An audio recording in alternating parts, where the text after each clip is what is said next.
3, 2, 1। फहद, क्या हाल है? जी ठीक ठाक। आप कैसे हैं अभी भाई?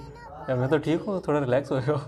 इजी। यार मैं थोड़ा सा कैमरे के सामने बैठा हूँ पहली दफ़ा, थोड़ा सा और सेलिब्रिटी के साथ, तो फिर इस वजह से थोड़ा सा होता है। नहीं यार, मैं समझ उसका एक सकता हूँ, इफेक्ट ज़रूर है। प्रेशर तो होगा जी बिल्कुल। ऑब्वियसली। ठीक है। आप सुनाएं, लाइफ अच्छी जा रही है आपकी? यार अल्हम्दुलिल्लाह, ऑल गुड। That's good. तो अच्छा खैर फहद, सबसे पहले बताओ आपका पूरा नाम क्या है? My complete name is Fahad Rashid and मैं आपको फहद रशीद, यस।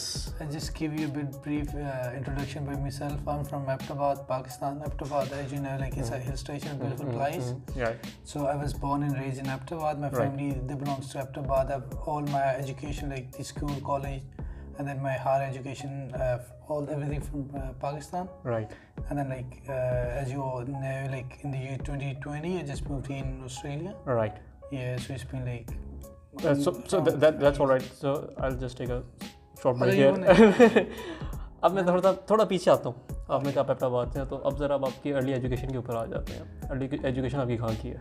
अच्छा, मैं ये है कि मैं मेरे जो प्राइमरी स्कूल था या मेरी नर्सरी और जो किंडरगार्टन होते थे वो मैंने पढ़ा, एक स्कूल था किंडरगार्टन के नाम से ही, किंडरगार्टन पब्लिक स्कूल, तो वहाँ से मैंने पढ़ा। फिर क्योंकि हमने घर रीलोकेट कर लिया था अब्बोत्ताबाद में, एक सबब से दूसरे में, राइट। तो फिर वहाँ से मैं किरदार एकेडमी एक स्कूल का नाम था, वो हमारे घर से कुछ अराउंड 1 किलोमीटर के सफ़र पे वो लोकेटेड था। फिर वहाँ तक मैंने पढ़ा 6th क्लास तक। सही। फिर उसके बाद मैं मूव हो गया, मैं आर्मी बर्नल कॉलेज में, आपको पता होगा कि वेरी नोन कॉलेज है पाकिस्तान में। फिर वहाँ पे मैंने टेस्ट थी एंड आई वाज लकी कि मैं वहाँ पे हुआ। फिर मैंने अपना O लेवल्स A लेवल्स फिर मैंने वहाँ से किया एंड देन फिर कॉमसेट अब्बोत्ताबाद, वहाँ से मैंने अपना बैचलर्स इन इलेक्ट्रिकल इंजीनियरिंग 2016 में कंप्लीट की। ये आपकी बैचलर्स की ऐसी स्टोरी, कैसा था आपका GPA वगैरह? Bachelors to be honest like I was a good student मेरा, क्योंकि मैंने शुरू से ही मैं अच्छा अपनी क्लास में, if I wasn't like on the top, लेकिन मैं बहुत पीछे नहीं था, टॉप के 5 स्टूडेंट्स में मैं था। अच्छा। फिर जब मैं बर्नॉल में गया तो वहाँ पे मेरी अच्छी परफॉर्मेंस थी। मैंने अपने O लेवल्स में लाइक क्लास में मेरी 2nd 3rd पोजीशन थी, मेरे अच्छे ग्रेड्स थे। आपने O लेवल्स किए? जी। ओके। फिर ये कि फिर A लेवल्स जब मैंने किया तो तब भी मैं, अल्लो हमारी क्लास में बच्चे भी कम ही थे, 5-6 स्टूडेंट्स थे, लेकिन I was like if not the first I was the second one. फिर जो बैचलर्स में जब यूनिवर्सिटी में गया तो पहले कुछ महीने मैंने थोड़ा स्ट्रगल किया, बिकॉज वो एक यूनिवर्सिटी में, क्योंकि OA लेवल्स किया था तो मेरी अप्रोच चीज़ों की तरफ डिफरेंट थी। तो यूनिवर्सिटी में वो एक है कि रट्टा लगाना है, चीज़ें याद करनी है, तो वो मैंने 2 महीने स्ट्रगल किया। But at the end of the day जब मुझे रियलाइज़ हुआ कि यार नहीं, ऐसे काम नहीं बनेगा, मैंने अपनी अप्रोच चेंज की। तो ये है कि फिर मैं फर्स्ट सेमेस्टर में I stood first in my whole batch, जो हमारा फॉल 12 का बैच था उसमें फर्स्ट आया। तो फिर ये है कि सेकेंड सेमेस्टर से मैं सेकेंड आया, और फिर मैं जब तक मैंने डिग्री की तो मैं 2nd पोजीशन पे क्लियर किया। तो ये है कि डिग्री आपकी 2nd पोजीशन। गोल्ड मेडलिस्ट कौन था आपके टाइम पे? हमारा गोल्ड मेडलिस्ट था, वो बहुत ही वाज अ वंडरफुल गाय। अच्छा। वो एक करक से हमारा दोस्त यार था। लेकिन अभी तक तो मैं सुनता था आपने गोल्ड मेडल लिया वहाँ से। नहीं, मैं तो आपको बता दूं मैं सिल्वर मेडलिस्ट। पक्की बात है, सिल्वर है ना।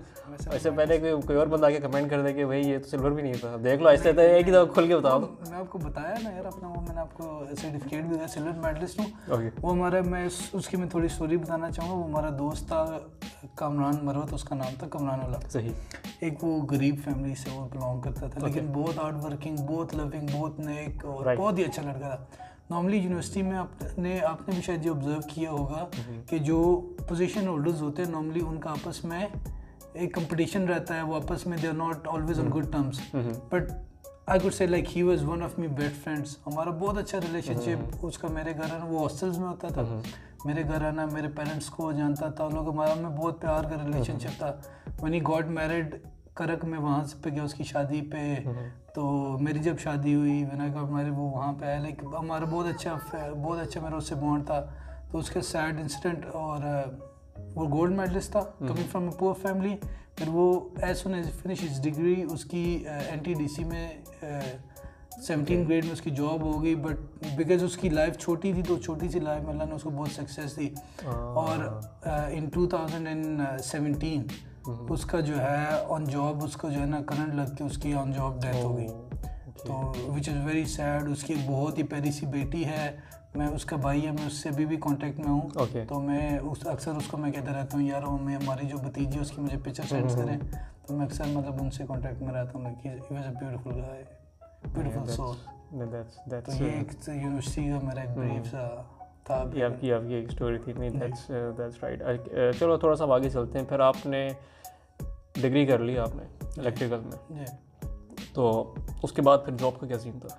अच्छा अभी भाई आई बिलीव मेरा ना एक डेस्टिनी पे फेट पे बड़ा जो है ना मेरा एक बिलीव है। अब मैं जब मैं यूनिवर्सिटी में था, मैं आपको बता रहा हूँ कि मेरा एकेडमिक रिकॉर्ड वाज गुड। सही। तो मैं सारी यूनिवर्सिटी में मेरा यही प्लान था कि मैं अपनी बैचलर्स ख़त्म करनी है, मैंने अब्रॉड जाके मास्टर्स करना है, और मुझे पीएचडी करने का ना बहुत शौक था कि मैं पीएचडी करूं। सही। इसलिए नहीं कि मैं मैं एजुकेशन फील्ड में आना चाहता हूं, मुझे पढ़ाना मुझे अच्छा नहीं लगता, या मैं अच्छा टीचर नहीं हूं, क्योंकि मेरे अक्सर मेरे दोस्तों को जब मैं कुछ समझाने की कोशिश की उनको समझ नहीं है कि यार तुमने ये क्या कह दिया। तो वहाँ से मुझे पता चला कि I am not a good teacher. सही है। तो लेकिन ये कि मुझे वैसे ये कि पीएचडी तक पढ़ने का बहुत शौक था। अब क्या हुआ कि जब मैं डिग्री के हम फाइनल सेमेस्टर में हैं और अभी महीना डेढ़ रहता था, तो हवावे वाले रिक्रूटमेंट करते होते थे डिफरेंट यूनिवर्सिटीज़ में जाके। ठीक है। तो वो हमारी यूनिवर्सिटी में आए। अब उन्होंने रिक्रूटमेंट के लिए उन्होंने एक टेस्ट लिया, हमें पता नहीं था, हमें ऐसे ही एक दोस्त से पता चला कि यार हवावे वाले आ रहे हैं। ओके। जिस डेट को आ रहे थे उस दिन हमारा डे ऑफ था, वैसे मैं स्पेशली गया टेस्ट देने। अच्छा। अब जब टेस्ट दिया तो वो टेलीकम्युनिकेशन, मैं एक इलेक्ट्रिकल पावर इंजीनियर हूँ, तो कम्युनिकेशन के हमने सब्जेक्ट कुछ पढ़े हैं, लेकिन यह कि बेसिक कम्युनिकेशन हमें नहीं पढ़ी। सही। तो टेस्ट आया तो आई कैन टेल यू कि 45 MCQs थे, जिसमें से 2 MCQs थे जिन पे मैं श्योर था कि 100% ये मैंने ठीक है। एक मैथमेटिक्स का MCQs था, सही है, जिसमें कोई पता है वेलोसिटी या डिस्टेंस कुछ कैलकुलेटर, और एक इंग्लिश का कोई MCQs था। ठीक है। वो मुझे श्योर था कि मैंने ठीक किया।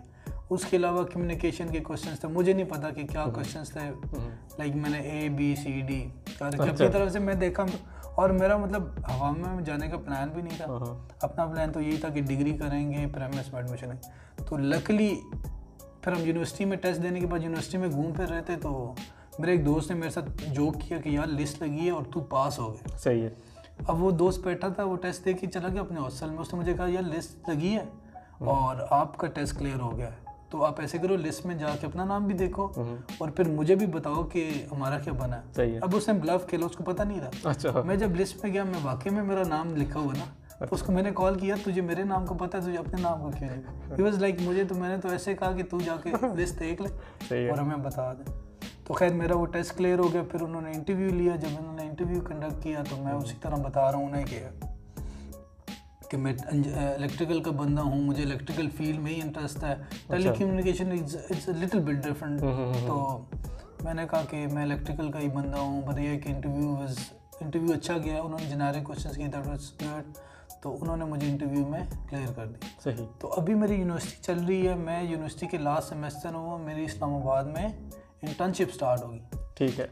अब अभी मेरा GPA जो है वो 3.5 पे रुका हुआ था। ठीक है। अब 3.5 जो है ना वो मिनिमम थ्रेशोल्ड है। अगर आप 3.5 से नीचे आते हो तो आपको मेडल नहीं मिलता। ओके। अब मैं जब चला गया इस्लामाबाद में क्लासेस मिस कर रहा हूँ। अब जो आपको पता है जो टर्म की फाइनल क्लासेस होती हैं वो बहुत इंपॉर्टेंट होती है। बिल्कुल। अब मैं जब वो छोड़ के इस्लामाबाद चला गया हूँ, वहाँ पे गर्मी बहुत है, मेरे लिए एडजस्ट करना बहुत मुश्किल है। मैं घर से कभी दूर रहा नहीं, वो मुश्किल है। फिर मैं वहाँ पे गया, वहाँ पे चीज़ें बहुत कुछ सीखने को था। जब मैं वो चीज़ें इंटर्नशिप पे सीख रहा हूँ तो उससे क्या मेरी अपनी क्लासेस, मेरी अपनी चीज़ें अफेक्ट हो रही हैं। बिल्कुल सही है। पर वो कुछ एक महीना बहुत हार्ड था, मैंने क्लासेस नहीं ली, कभी मैं इंटर्नशिप के लिए गया, कभी नहीं गया। तो क्योंकि मेरा जो मेन फोकस था कि यार मैंने पिछले जो 3.5 साल मेहनत की है, अगर मैं एक थ्रेशोल्ड पे खड़ा हूँ तो मैं एक इंटर्नशिप या एक महीने के करके मैं उसको नहीं लूज़ करना चाहता। सही है। तो मैंने खैर ये है कि फिर मैंने अपना एग्जाम वगैरह दिया। अच्छा, वो आपने इंटर्नशिप छोड़ दी? नहीं, इंटर्नशिप कंटिन्यू थी, उनको मैं बता के। अच्छा, उनको बता के ओके चल रहे एग्जाम। तो मैं इंटर्नशिप पे भी जा रहा हूँ, इंटर्नशिप पे फोकस नहीं हो रहा जॉब। लेकिन ये है कि at the end of the day मुझे जो रिक्वायर्ड ग्रेड्स थे मेरे सब्जेक्ट्स में वो मुझे आ गए और मेरा GPA 3.5 पे, जिसकी बेस में मुझे मेडल मिल गया। तो वहाँ पे मैंने इंटर्नशिप की, इंटर्नशिप ख़त्म हुई। It was a 3 months internship. वो 8,000 रुपीज़ उस टाइम पे पे कर रहे थे। अच्छा, इंटर्नशिप और वही पेड इंटर्नशिप। ओके। तो उन्होंने 8,000 पे किया। तो जैसे ही मेरी इंटर्नशिप ख़त्म हुई 3 महीने बाद फिर उन्होंने कहा टाटा बाय बाय, अब घर चले जाओ। मैं घर आ गया। मैं घर आया, मैंने अपना आइल्स दिया, मैंने कहा कि बस वो जो हो गया वो हो गया। तो अगेन मैं अपने ट्रैक पे आ गया। मैंने अच्छा, अभी आपने आइल्स दिया, ये आइल्स देने का क्या प्लान था आपका? आइल्स का मास्टर्स और पीएचडी के? मैंने कहा कि मैं उसी प्लान पे चल रहा हूँ ना, कि मेरे माइंड में वही है कि मैंने आगे स्टडी करनी है और मैं जो है उसमें नहीं जाना चाह रहा। तो खैर मैंने वो आइल्स किया। तो जैसे ही मैंने आइल्स किया तो ये 2 महीने का टाइम था, कोई महीना डेढ़ गुजरा तो मुझे जो है हवावे से एक बंदे की कॉल आ गई। हवावे से एक बंदे की मुझे कॉल आ गई। उसने कहा जी इस तरह आप बात करो। मैंने कहा यस। वो एक चाइनीज़ मैनेजर था कि यार मुझे आपकी सीवी मिली है कि आपने यहाँ पे इंटर्नशिप किया, उन्होंने बंदा हायर कर रहे हैं। तो फिर उसने मेरा इंटरव्यू वगैरह किया। उसने नेक्स्ट डे मुझे कहा कि आप आ जाओ हवावे में इंटरव्यू के लिए फेस टू फेस। मैं वहाँ गया, उसके साथ मेरा इंटरव्यू हुआ। ही वाज ओके, हम आपको हायर करते हैं। तो फिर वहाँ से उन्होंने मुझे, उसने कहा कि मैंने आपका जो है ना डॉक्यूमेंट्स HR को भेज दिए। अच्छा। तो वो अराउंड 20-25 डेज लगे कि मुझे HR की तरफ से ऑफर लेटर आ गया। सही। जैसे ही ऑफर लेटर आया मैं हवावे में आ गया, मैंने जॉब स्टार्ट कर दी। मैंने कुछ 4-5 महीने जॉब की। तो अब वो मैंने आपको बताया कि मेरा जो माइंड, मैं इतने सालों से सोच रहा हूँ कि मैंने आगे पढ़ना है और मेरी जो स्पेशलाइजेशन थी वो इलेक्ट्रिकल में। सही है। अब वो टेलीकॉम की चीज़ें, मेरा दिल नहीं लग रहा कि यार मैं कुछ और पढ़ रहा था, मेरा दिल सेटिस्फेक्शन इंटरनल सेटिस्फेक्शन नहीं है। तो 4-5 महीने मैंने जॉब की। फिर जॉब पे कुछ ऐसा मतलब सिनेरियो बना, they wanted me to go to Multan. वो कह रहे थे कि आप मुल्तान अगर चले जाओ तो खैर ये है कि थोड़ा सा वहाँ पे मेरा कुछ इतना अपने दिल में मेरा यही फोकस था कि यार मैं आगे पढूं। तो मैंने फिर जॉब छोड़ के मैं घर पे आके बैठ के कि यार अब मैंने अच्छा।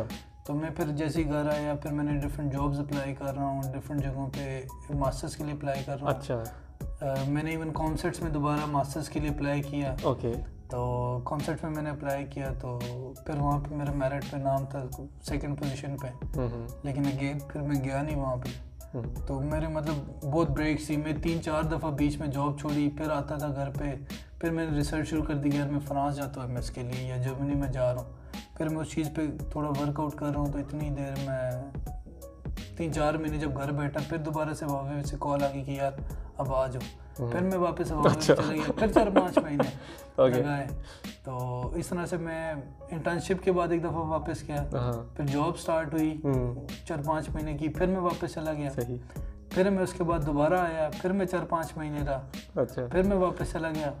तो उसके बाद 2018 में अच्छा मतलब 1-2 साल इसी चक्कर में मैं ऑन एंड ऑफ चल रहा हूँ। 2018 में इसी तरह से मैं नस में मैंने MS के लिए अप्लाई किया और मैंने कॉन्सर्ट्स में अप्लाई किया। तो यहाँ पे मैं बाहर की भी कोशिश कर रहा था, बाहर अभी हो नहीं रहा था। नस में और कॉन्सर्ट्स में अप्लाई किया तो मैंने गैट का टेस्ट दिया, उसमें मेरे 93 नंबर आ गए। एक बहुत अच्छा स्कोर था पूरा। तो ओवरऑल जो मेरा एग्रीगेट बना, मैं नस में कोई 2nd पोजीशन में था, जो पूरी उनकी हायरिंग हो रही थी, मतलब एडमिशन हो रहे थे। कॉन्सर्ट सेप्टेम्बर में भी मैंने एडमिशन ले लिया, नस में भी अप्लाई किया। अच्छा। तो अब नस में मैं 2nd पोजीशन पे तो मैंने वहाँ पे उनसे इंक्वायरी वगैरह की कि यार क्या मुझे कोई स्कॉलरशिप मिल सकता है। उन्होंने कहा स्कॉलरशिप जो फर्स्ट पे होता है उसको मिलती है, अब 2nd पे है ना। अच्छा। तो आपको नहीं मिल सकती। ओके। मीनवाइल कॉन्सर्ट्स में मैं नंबर 1 पे था। कॉन्सर्ट्स में जब मैंने अप्लाई किया तो उनका क्राइटेरिया वही आपका गैट का टेस्ट और आपका GPA, आपका पुराना स्कोर। सही। तो मैं वहाँ पे फर्स्ट पे था। अब कॉन्सर्ट्स वालों ने कहा ठीक है आपको हम स्कॉलरशिप देंगे, आपकी एजुकेशन फ्री होगी। तो वो मुझे एज ए TA उन्होंने मेरा मास्टर्स में एडमिशन हो गया कि वो मुझे 15,000 पर मंथ पे भी करेंगे। ठीक है। तो ये हुआ तो मैंने कहा यार sorry TA is teacher assistant. अच्छा, मेरे ज़हन में TA ट्रेड असिस्टेंट आ रहा था। अच्छा, वो उन्होंने मुझे किया तो मैं कॉन्सर्ट चला गया। मैंने कहा यार नस नहीं जाना चाहता हूँ कि मैं आई डोंट वांट टू पे एनी फी। ठीक है। तो मैंने कहा चलो कॉन्सर्ट पे चले जाते हैं। अच्छा। तो कॉन्सर्ट्स में मैं जब चला गया तो वहाँ पे मैंने 3 महीने लगाए MS में। अब मेरा 1-2 साल का गैप आ चुका था। फिर मुझे वो कॉन्सर्ट्स में मैं जब दोबारा गया मुझे वाइब नहीं आ रही होगी वो मतलब वहाँ से बैचलर्स किया। बैचलर्स में बहुत अच्छे दोस्त थे, बड़ा अच्छा टाइम था। तो मास्टर्स में फिर वैसा नहीं था, आप घर से जाते हो, क्लास लेते हो, बैक टू होम। तो मेरा मतलब मैंने वहाँ पे 3 महीने लगाए लेकिन मेरा कोई दिल नहीं लगा ना। मीनवाइल मैंने ऑस्ट्रेलिया के लिए वीज़ा लॉन्च कर दिया था। तो ये वीज़ा आपने 476 अप्लाई कर दिया? 476 मैंने लॉन्च किया था लाइक जुलाई 2018 में। सही। तो मैंने ऑस्ट्रेलिया के लिए वीज़ा लॉन्च कर दिया, मैंने वहाँ पे मास्टर्स शुरू कर दिया। अब मुझे जो है ना कोई मज़ा नहीं आ रहा। अच्छा। कि यार दिल नहीं लग रहा। 3 महीने हुए मैं वाज लाइक यार कि यहाँ पे मैं थक गया। फिर हमारे वावे में एक बहुत अच्छे सीनियर थे। एक दिन मैं यूनिवर्सिटी में था, उनकी मुझे कॉल आ गई। ओके। हेलो फाद, किधर हो? मैंने कहा जी मैं इस तरह से एबटाबाद में हूँ। यार यहाँ पे एक इन्होंने नया डिपार्टमेंट शुरू किया और हायरिंग हो रही है, तो इन्हें बंदे चाहिए। सही। तो मेरे जहन में तुम आए हो, तो क्या सीन है, तुम आ सकते हो? मैंने कहा जी I'm happy to come back। मैं मतलब शुक्र किया कि यूनिवर्सिटी से मेरी जान छूटी। और खैर मैं यूनिवर्सिटी से वापस आ गया, मैं वावे में चला गया। दोबारा वावे में आ गया? दोबारा वावे। ओके। इस दफ़ा मैं वावे में 2018 नवंबर में। अच्छा। और फिर मैं जनवरी 2020 तक, ये मेरा लॉन्गेस्ट। अब ये आपका लॉन्गेस्ट था? अच्छा। मतलब इसमें मैंने कोई 13-14 महीने काम किया। ये कंटिन्यूस था क्योंकि मेरा फिर ऑस्ट्रेलिया का वीज़ा आ गया। तो मैं ऑस्ट्रेलिया आया हूँ, तो वावे को छोड़ के फिर मैं ऑस्ट्रेलिया, अब मैं वावे को छोड़ के कहीं गया नहीं। ठीक है। तो ये है कि फिर मेरा नवंबर 2020। नहीं कि बीच में जो फिर आपका जो मास्टर्स वाला जो आपका एक प्लान था वो फिर बीच में रह गया? हाँ। जो मैं आपके एजुकेशन थी कि PhD तक जाना है मैंने। हाँ, मैं वही बताया ना, मेरे साथ पे स्कॉलरशिप, क्योंकि जैसे मैं मतलब अवावे में आता था, अवावे में इतना बिजी में रह गया, थोड़ा सा मुझसे चीज़ें मैनेज नहीं हो पा रही थी। जो स्कॉलरशिप ढूंढने का मेरा ये प्लान था कि मैं अगर अब आगे पढ़ूंगा ना, तो मैंने अब फ़ी नहीं पे करनी। मैंने आपको बताया, मैं नस में भी होगी एडमिशन, कॉमसेट्स में भी होगी। मैं नस में इसलिए नहीं गया कि यार मुझे फ़ी पे करनी। सही है। कॉमसेट्स में मेरा हो गया मेरिट पे, और वो मुझे 15,000 उल्टा पे कर रहे थे। तो मैंने कहा, क्योंकि जैसे बैचलर हुआ ना, मैंने ये माइंड बना लिया कि अब मैंने ना पैसे दे के नहीं पढ़ना। सही है। अब मैं पढ़ूंगा तो बगैर पैसों के पढ़ूँ। सही है। तो जैसे ही स्कॉलरशिप का थोड़ा टाइम होता है, उसके लिए थोड़ी आपको एफर्ट करनी पड़ती है, रिसर्च। तो वो मैं जैसे हवावे में आ जाता था तो इतना बिजी रहा कि मैं वो कर नहीं सका। फिर जब मैं हवावे से जाता था तो उस टाइम पे, क्योंकि साल में कुछ टाइम्स होते हैं जिसमें आप जो है ना अवेलेबल होती हैं, तो वो टाइम गुजर गया। तो फिर नवंबर 2019 में मेरा ऑस्ट्रेलिया का वीज़ा आ गया। सही। फिर मैं 2-3 महीने पाकिस्तान रहा। तो फिर उसके बाद मार्च 2020 में मैं ऑस्ट्रेलिया आ गया। बाकी तो अब आप आ गए ऑस्ट्रेलिया में मार्च 2020 में। अगर आपकी ऑस्ट्रेलिया की थोड़ी सी जर्नी है, क्योंकि 476 वीज़ा पे आप आए हो और ये 18 मंथ्स का बेसिकली TR है और टेम्प्रेरी रेजिडेंस है, ठीक है। अब आप इसमें अपनी जर्नी मुझे थोड़ी सी बताओ। अब ऑब्वियसली आप शुरू करते हो, आप सिडनी में अपने लैंड किया, यहाँ से आगे आप शुरू करो। अच्छा, अब मैं सिडनी में लैंड किया तो अब क्योंकि आपको पता है एंड ऑफ 2019 कोविड स्टार्ट हो गया था। अब कोविड स्टार्ट हो गया है तो मेरा वैसे प्लान पर्सनली ये था कि मैं अप्रैल मई में ट्रैवल करूँगा ना। अच्छा। मैंने कहा कि कुछ अर्सा मैं पाकिस्तान में रह लेता हूँ, उसके बाद मैं करूँगा ट्रैवल। तो जैसे ही जनवरी गुजरा या फरवरी में जैसे इंटर हुआ पाकिस्तान में, शुरू में आपको पता है केसेस नहीं आ रहे थे बिल्कुल। कराची में कुछ केसेस आना स्टार्ट हुए, फिर all of a sudden cases आना स्टार्ट हुए, ऑल ऑफ द वर्ल्ड जो है कोविड जो है एक बहुत बड़ा इशू बन गया। तो अब मैंने कहा भाई जितनी जल्दी हो सके जो अर्ली टिकट आपको मिलती है यहाँ से भाग चलो, इससे पहले कि बॉर्डर पर, क्योंकि मैं अब हवावे से जॉब भी छोड़ चुका हूँ। सही। हवावे से जॉब छोड़ के मैं महीना एक था मैं घर, मैंने कहा फैमिली से टाइम स्पेंड करें। तो फिर मैं 3 मार्च 2020 को मैं ऑस्ट्रेलिया में लैंड हुआ। राइट। और 16 या 17 मार्च को इन्होंने बॉर्डर क्लोज कर दिया। कि मैं यहाँ पे पहुँचा। और बड़ा अर्सा में 2 साल ऑस्ट्रेलिया के बॉर्डर जो बंद रहे थे। बिल्कुल सही है। अब जैसे ही हम ऑस्ट्रेलिया लैंड हुए तो क्योंकि कोविड का स्टार्ट था, अब पूरी दुनिया में एक अनसर्टेनिटी है कि क्या है ये, किस तरह का वायरस है, नोबडी न्यू अबाउट इट। और उस टाइम पे तो एवरीबडी वाज थिंकिंग कि यार इतना स्वेयर वायरस है, ये दुनिया ख़त्म हो जाएगी इससे ना, क्योंकि इतना डर हर बंदे में फैला हुआ था। स्पेशली इन ऑस्ट्रेलिया, आपको पता है यहाँ पे इन्होंने बॉर्डर्स बंद कर दिए, स्टेट के बॉर्डर बंद कर दिए, सारे बिजनेसेस बंद कर दिए, आपके लॉकडाउन हर तरफ है कि सारे बिजनेसेस बंद। अब क्या हुआ कि अब जॉब अपॉर्चुनिटीज़ कम या बहुत लिमिटेड होगी, क्योंकि इवन जो इतने एक्सपीरियंस जो पिछले 5-10 साल से जो फील्ड में लोग जॉब कर रहे थे वो लोग भी अनएम्प्लॉयड हो गए, क्योंकि ऑल ऑफ सडन सारा बिजनेस जब शट अप हो गया। बिल्कुल। तो अब मैं आया सीवी, अब यार यहाँ पे आए, अब कोई जॉब नहीं है, जैसे जहाँ पे भी सीवी भेजते हैं, पहले तो जॉब एडवर्टाइज कम हो रही, जहाँ सीवी भेज रहे थे वहाँ पे ये अनसर्टेनिटी, कोई जॉब नहीं। फिर हम लोगों ने अपना जो है और जॉब स्टार्ट कर दी अपने आप को सर्वाइव करने के लिए। राइट, ठीक है, हमने और जॉब्स करने हैं, कुछ फूड डिलीवरी की कभी सिक्योरिटी की, खुद को सर्वाइवल हमने करना।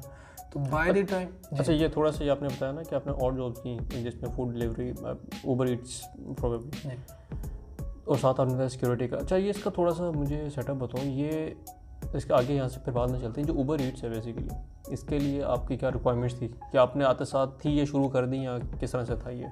अच्छा, अब इस तरह से था कि आपको पता होगा पेंडेमिक में बाकी तो बिजनेसेस सब बंद थे, लेकिन जो फूड का बिजनेस था उसने पूरे पेंडेमिक में बहुत काम किया, क्योंकि लोग घरों में बंद थे, डाइन इन नहीं कर सकते थे। ठीक है, तो सब लोग ऑर्डर कर रहे हैं, सब लोग रेस्टोरेंट का खाना तो खाना चाह रहे हैं, लेकिन वो लॉकडाउन में बाहर नहीं आ सकते। सही है, और लोग डरे हुए भी हैं, वो बाहर आना नहीं चाह रहे।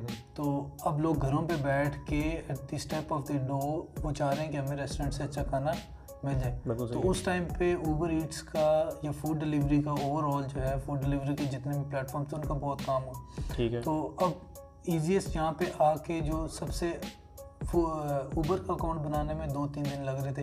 2-3 दिन में आप जो है ना अपना, जैसे यहाँ पे कुछ बेसिक डॉक्यूमेंट्स है आपके, जैसे पासपोर्ट है, बाकी को फोटो आईडी है, बैंक कार्ड, इस तरह की 2-4 रिक्वायरमेंट्स आप वो सबमिट करते हो तो आपका अकाउंट ओपन हो जाता है, आप काम स्टार्ट करना like within 2 to 3 days आप you are ready to go. जी, अब उसका एक फूड डिलीवरी का एक अच्छा पॉजिटिव एस्पेक्ट ये भी है कि वो अब ऐसी जॉब है कि जिसमें आप बाउंड नहीं है। जब आपको फील करता है, दिल करता है यार कि मुझ में एनर्जी है, I'm feeling good, आप बाहर जाके फूड डिलीवरी ऐप ऑन करते हो, काम करके जब आपको फील होता है यार मैं अब थोड़ा थक चुका हूँ, ठंड लग रही है, बिजी हूँ, कोई रिक्वायरमेंट है नमाज पढ़ने कुछ करना है, आप उसको ऑफ करके आके अपने काम कर लेते हो। सही है।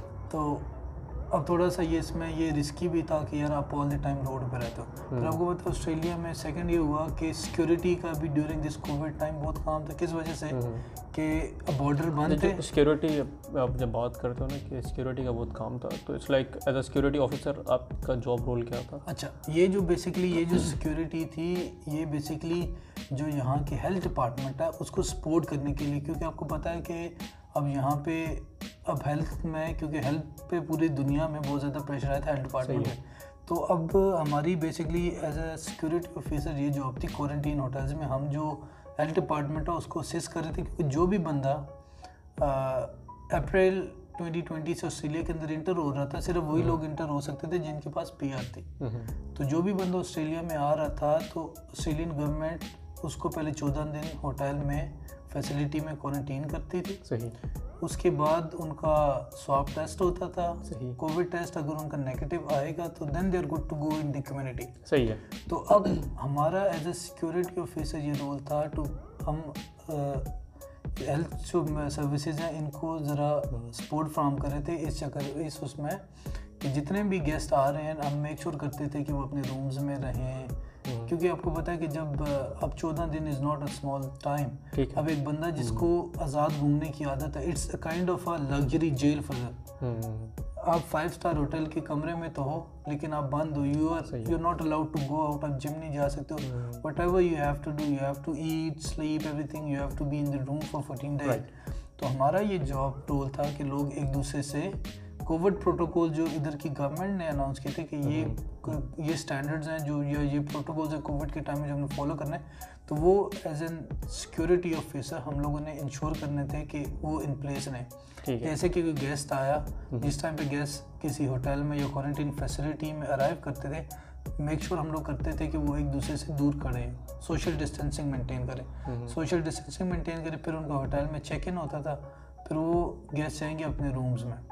तो फिर हर फ्लोर के ऊपर इस तरह से गार्ड्स होते थे, उनकी जॉब ये थी, फ्लोर गार्ड की ये जॉब है टू इंश्योर कि कोई भी गेस्ट अपने रूम को लीव ना करे। सही। अनटिल एंड अनलेस हेल्थ की तरफ से उनके 14 दिन का क्वारंटीन कंप्लीट हो गया, then they are good to go. उससे पहले कोई भी बंदा जाएगा, पूरे होटल में वहाँ पे पुलिस के ऑफिसर्स होते थे, हेल्थ डिपार्टमेंट के लोग होते थे और सिक्योरिटी, ये सब लोग आपस में एज अ टीम काम कर रहे थे। कोई भी बंदा अगर क्वारंटीन जो कोविड के प्रोटोकॉल जो उनके अगेंस्ट जाएगा, आपने सुपरवाइज़र को बता देना कि लोग यहाँ पे फॉलो नहीं कर रहे, तो उन्होंने बाकी पुलिस ने आके फिर उनको, हम लोगों का काम खाली ये है कि हमने रिपोर्ट करना। राइट। अच्छा, ये तब आपकी आगे ना आपने बताया कि आपने जब आप आए और आपने आके फूड डिलीवरी की, आपने एज सिक्योरिटी काम किया, अब वहाँ से आप अगली आप स्टोरी आप मुझे कंटिन्यू करो। अच्छा, जब हम ये फूड की डिलीवरी की जॉब और जॉब्स कर रहे हैं, सिक्योरिटी कर रहे हैं, मीनवाइल अपनी फील्ड की जो हमने स्ट्रगल है उसको छोड़ा नहीं, जॉब्स अप्लाई करी जा रहे हैं, लेकिन वही कि जॉब्स एक तो आ कम रही थी, जो आ भी रही थी वहाँ पे कंपटीशन इतना ज़्यादा, मतलब काइंड ऑफ वहाँ पे उस टाइम पे मार्केट बिल्कुल ड्राई थी, कोई जॉब्स नहीं थी। तो मैं जिस वीज़े पे जैसे हम लोग आए हैं तो it's 18 month visa, it was an 18 month visa.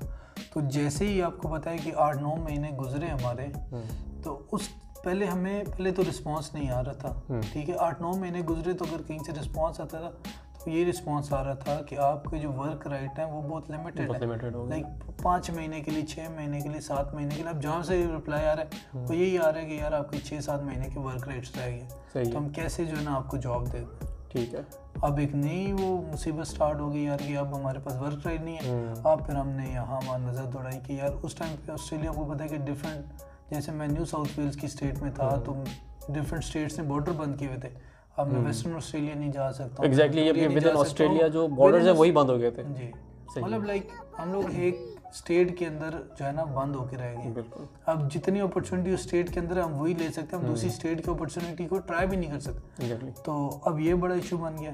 फिर हमने नज़र दौड़ाई कि यार, क्योंकि आपको पता है यहाँ पे इंडिपेंडेंट स्टेट है तो हर स्टेट की अपनी पॉलिसी है कि उन्होंने किस तरह से इमिग्रेशन को काउंटर करना है। तो हमने देखा कि यार अभी पूरे ऑस्ट्रेलिया में सबसे क्विकेस्ट पाथ कौन सा है अपनी इमिग्रेशन को, अपनी PR पाथवे को सिक्योर करने का। तो फिर हमें पता चला कि उस टाइम पे तस्मानिया जो था, तस्मानिया के रूल्स जो हैं वो सबसे लीनियंट है, वो लोगों को अकोमोडेट कर रहे हैं। बाकी स्टेट्स तो क्योंकि उन्होंने बॉर्डर बंद किए हुए हैं और वो तो लोगों को PR की तरफ, वो उनका सारा फोकस ही कोविड को टैकल करने में था। बाकी तो इमिग्रेशन वो चीज़ें तो सेकेंडरी थी यहाँ। बिल्कुल। तो अब मेरा कुछ महीने की जब टेम्परेरी रेजिडेंस रहती थी तो मैं तस्मानिया मूव हो गया। फिर वहाँ पे कंडीशन ये थी कि आप 6 महीने कोई भी जॉब करते हैं तस्मानिया के अंदर, like any job you do 6 महीने, उसके बाद you are eligible to apply for. Exactly, ये किस टाइम के रूल्स थे? 2020-21 में ये वाले रूल चल रहे थे कि आप 6 महीने कोई भी जॉब करो और you will get the next visa.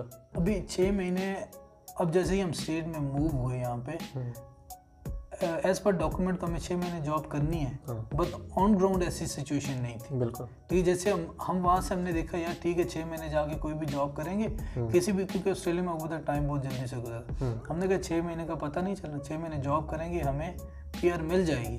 ठीक है, तो हम जैसे ही तस्मानिया में आए तो हम अपने इर्द गिर्द हमने देखा कि वहाँ पे लोगों को साल भी हो चुका है, 1.5 साल भी हो चुके हैं, लेकिन अगेन अब कोई और अपॉर्चुनिटी, कोई और ऑप्शन ही नहीं है। लाइक आपके पास दैट्स द ओनली ऑप्शन, तो आप उसको ले भी नहीं सकते, उसको छोड़ भी नहीं सकते, आपने अब कहीं जा भी नहीं सकते, ऑस्ट्रेलिया के अंदर भी आप बंद।